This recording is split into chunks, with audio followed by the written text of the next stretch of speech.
अस्सलाम वालेकुम क्लास मेरा नाम मोहम्मद सिकंदरियात है। तो मैं आपके जो है ना वो कंप्यूटर एप्लीकेशन बीएड का जो सेमेस्टर आपका है कंप्यूटर एप्लीकेशन उस हवाले से आपको जो है ना वो लेक्चर वाइज जो है ना गाइड करूँगा। आज हमारा पहला लेक्चर है। अच्छा, ये लेक्चर शुरू करने से पहले मैं थोड़ा आपको बता दूं कि मैंने आपको दो तरह के नोट्स जो है ना वो शेयर किए हैं। एक तो जो नोट्स हैं वो मैंने आपको जो है ये शेयर किए हैं वर्ड फाइल में। ये जो नोट्स हैं ये आप इससे भी हेल्प ले सकते हैं। बिल्कुल ये नोट्स अकॉर्डिंग टू सिलेबस है। दूसरी जो है वो आपकी बुक है, उसके भी मैंने उसको PDF बना के आपको ये वाला शेयर कर दिया है। तो क्लास ऐसा है कि ये दोनों में से जो भी आपको सही लगे वहाँ से आप तैयारी कर सकते हैं, इसमें कोई इशू नहीं है। ये दूसरे जो है वर्ड के नोट्स बनाने का मकसद ये था कि इसमें वर्डिंग थोड़ी आसान है, क्योंकि आपकी बुक में वर्डिंग थोड़ी मुश्किल दी हुई है। तो दोनों नोट्स करना चाहें दोनों कर सकते हैं, और अगर कोई एक नोट सेलेक्ट करना चाहें तो भी कोई इशू नहीं है। तो अब हम अपना लेक्चर स्टार्ट करते हैं। क्लास हमारा जो पहला लेक्चर है वो है व्हाट इज़ ऑपरेटिंग सिस्टम, और इसमें हम ऑपरेटिंग सिस्टम के डिफरेंट फीचर्स देखेंगे कि ऑपरेटिंग सिस्टम क्या है। ये आपकी बुक का पेज नंबर 430, यहाँ से आपका कंप्यूटर का लेक्चर शुरू होता है, वहाँ से ये पहला पेज है। अच्छा क्लास, ऑपरेटिंग सिस्टम को स्टार्ट करने से पहले मैं आपको बता दूं कि आप ऑपरेटिंग सिस्टम क्या है। आप कंप्यूटर के ऊपर या मोबाइल फ़ोन के ऊपर डिफरेंट जो है ना वो सॉफ्टवेयर को इंस्टॉल करते हैं। एक नाम आपने सुना होगा विंडोज़ का। विंडो जो है ये एक ऑपरेटिंग सिस्टम है। किसी भी हार्डवेयर या किसी भी डिवाइस को चलाने के लिए ये ज़रूरी होता है। तो हमारा जो बेसिक है, किसी भी सॉफ्टवेयर के अंदर किसी भी डिवाइस का या किसी भी कंप्यूटर का जो कह सकते हैं सिस्टम सॉफ्टवेयर, जिसके बगैर सिस्टम काम नहीं करता, वो आपका ऑपरेटिंग सिस्टम है। मैं आपको बताता चलूँ, जैसा कि आप इसमें देखेंगे कि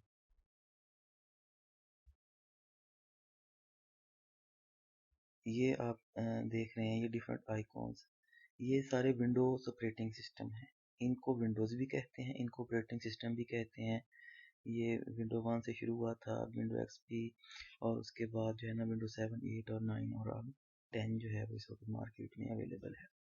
इसके अलावा और भी ऑपरेटिंग सिस्टम हमारे पास मौजूद होते हैं, उसकी मैं आपको लिस्ट दिखाता हूँ। ये देखें, ये विंडोज़ है, ठीक है।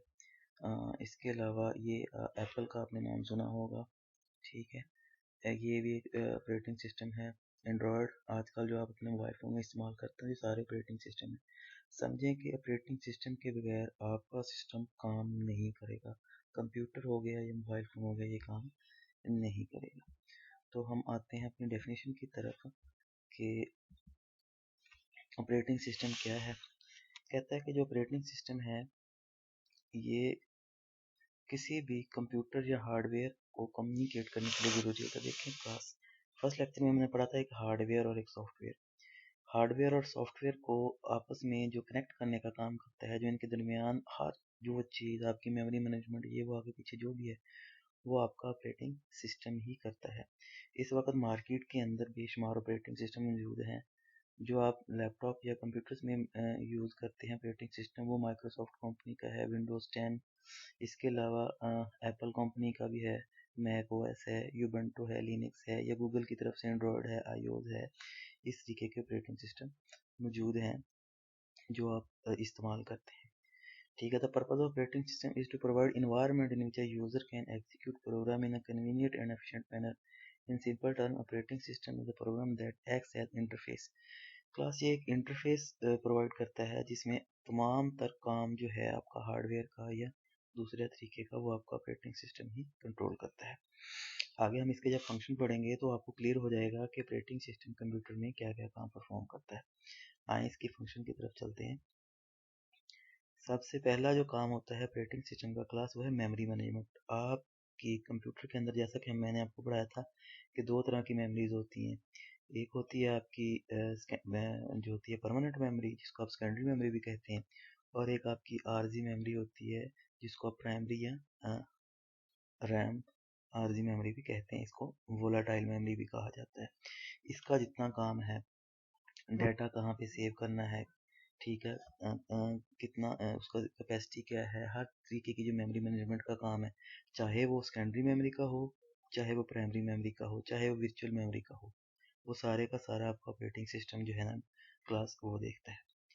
अच्छा, इसके बाद आ गया आपका प्रोसेस मैनेजमेंट। प्रोसेस, आप जब कोई भी टास्क परफॉर्म करते हैं, चाहे वो कंप्यूटर पे करते हैं, चाहे वो मोबाइल पे करते हैं, उन सब को मैनेज करना और वन बाई वन उनको एग्जीक्यूट करना, क्लास ये जो है ये आपका ऑपरेटिंग सिस्टम ही परफॉर्म करता है।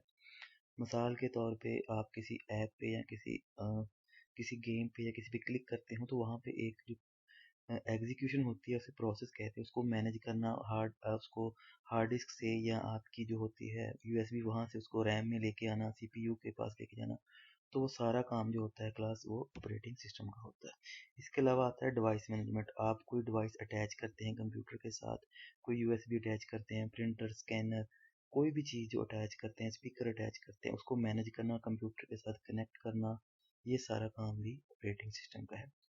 स्टोरेज मैनेजमेंट, पहले भी हम पढ़ चुके हैं कि मेमोरी मैनेजमेंट में रैम का काम है, तो स्टोरेज में जितनी भी आपकी स्टोरेज की, वो आपने देखा होगा कि जो चीज़ आप स्टोर करवाते हैं उसको एक मतलब सीक्वेंस से स्टोर करवाना, उसको जब आप डिलीट करते हैं तो मेमोरी फ्री करवाना। इसके अलावा जब आप चीज़ों को स्टोर करवाते हैं कंप्यूटर के अंदर, तो वहाँ पे क्या होता है कि वो मेमोरी साइज भी आपको बता रहा होता है कितनी मेमोरी का, जब डिलीट करते हैं तो वहाँ से फ्री करवाना।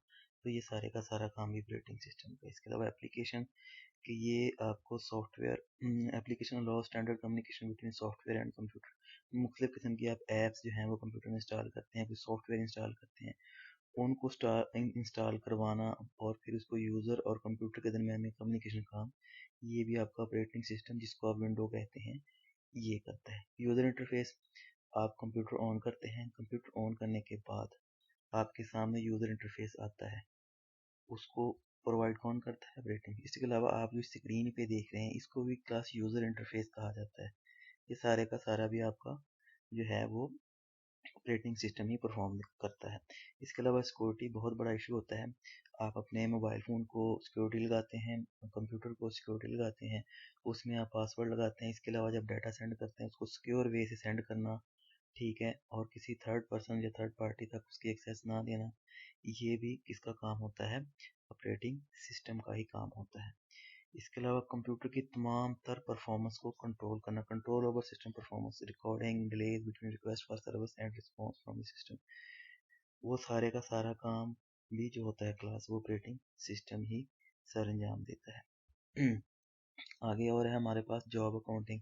यहाँ पे क्लास जॉब से मुराद ये होता है कि जब आप कंप्यूटर से डिफरेंट टास्क परफॉर्म करते हैं ना, तो कंप्यूटर हर टास्क को एज अ जॉब जो है ना वो कंसीडर करता है।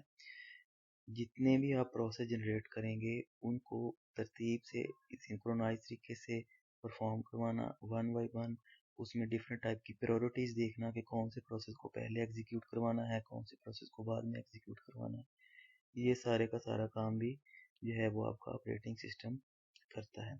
इसके अलावा एरर डिटेक्शन, आपके कंप्यूटर में कोई एरर है, कोई डिबगिंग में एरर है, कोई कंप्यूटर में कोई फॉल्ट है, इसके अलावा हार्डवेयर में कोई फॉल्ट है, सॉफ्टवेयर में कोई फॉल्ट है, क्लास उसको भी आपका ऑपरेटिंग सिस्टम, जिसको आप कह सकते हैं विंडोज़ भी कह सकते हैं, ये आपका ऑपरेटिंग सिस्टम जो है ना वो करता है। Coordination between other software end user, आप दूसरे सॉफ्टवेयर इंस्टॉल करते हैं या दूसरे यूज़र्स को कनेक्ट करते हैं, कनेक्टिविटी का कोई काम हो गया, वो सारे का सारा भी जो है क्लास वो ऑपरेटिंग सिस्टम जो है ना वो सर अंजाम देता है। अगर आप इसमें 11 पॉइंट्स हमने पढ़े हैं, इनके अलावा भी बेशुमार पॉइंट्स हैं। जैसे कि मैंने शुरू में बताया था कि आपके कंप्यूटर के जितने भी काम हैं, चाहे वो हार्डवेयर से रिलेटेड हैं, चाहे वो सॉफ्टवेयर से रिलेटेड हैं, वो सारे के सारे काम जो होते हैं क्लास वो आपका ऑपरेटिंग सिस्टम ही करता है। आपके कंप्यूटर में ऑपरेटिंग सिस्टम ऐसे ही है जैसा कि एक कार के अंदर फ्यूल होता है। अगर कार के अंदर फ्यूल नहीं होगा तो कार काम नहीं करेगी। इसी तरह आपके कंप्यूटर के अंदर अगर विंडो नहीं है तो कंप्यूटर तो काम करना तो दूर, वो कंप्यूटर बेटे स्टार्ट भी नहीं होगा। तो ये कुछ उसके फीचर्स से क्लास जो हमने देखे उसको अगर इसमें भी आपको कोई इशू हो तो आप मुझे बता सकते हैं। इसके अलावा views of operating system, class operating system के दो व्यूज़ होते हैं। वैसे तो इसको फ्रंट और बैक व्यू भी कहा जाता है, लेकिन एक होता है यूज़र व्यू और एक होता है सिस्टम व्यू। जब हम विंडो को ऑन करते हैं या आप अपने सिस्टम या मोबाइल फ़ोन को ऑन करते हैं तो आपके सामने एक वेलकम स्क्रीन आती है और उसके बाद डेस्कटॉप आता है। जो स्क्रीन आपके सामने होती है उसको इंटरफेस कहा जाता है, ठीक है। तो वो यूज़र के लिए डिज़ाइन किया जाता है जो हमारे सामने होता है, और बिल्कुल ये एक कह सकते हैं कि इंटरेक्टिव व्यू होता है, इसमें बिल्कुल आसानी के साथ कोई भी यूज़र काम कर सकता है। तो उसको यूज़र व्यू कहा जाता है। जो स्क्रीन हमारे सामने भी हमें इस वक्त दिखाई दे रही है या डेस्कटॉप के ऊपर आपको ये वाली स्क्रीन जो है ये दिखाई दे रही है, तो इसको यूज़र व्यू कहा जाता है। ये हमारा जितना है इसको यूज़र व्यू कहा जाता है। लेकिन क्लास एक बैकग्राउंड पे भी इसके बहुत बड़ी प्रोग्रामिंग चल रही होती है, जिसमें आपका सारे का सारा कंप्यूटर काम कर रहा होता है और मेन काम वो जो होता है वो उसी का ही होता है। उसको सिस्टम व्यू कहा जाता है। इसको रिसोर्स एलोकेटर भी कहा जाता है। मैनी रिसोर्स लाइक हार्डवेयर और सॉफ्टवेयर को कनेक्ट करना, उसको एफिशिएंटली तरीके से मैनेज करना, ठीक है, यानी कि एज अ मैनेजर काम करता है। मैनेजर का काम क्या होता है कि हर चीज़ को एक तरीके के साथ मैनेज करना। ठीक है क्लास, आज के लिए इतना काफ़ी है। इस लेक्चर में से अगर कुछ टॉपिक समझ ना आए तो आप कमेंट करके या मुझे जो है ना वो पूछ सकते हैं। तो नेक्स्ट लेक्चर में हम इंशाल्लाह फीचर्स ऑफ ऑपरेटिंग सिस्टम देखेंगे। तब तक के लिए अल्लाह हाफिज़।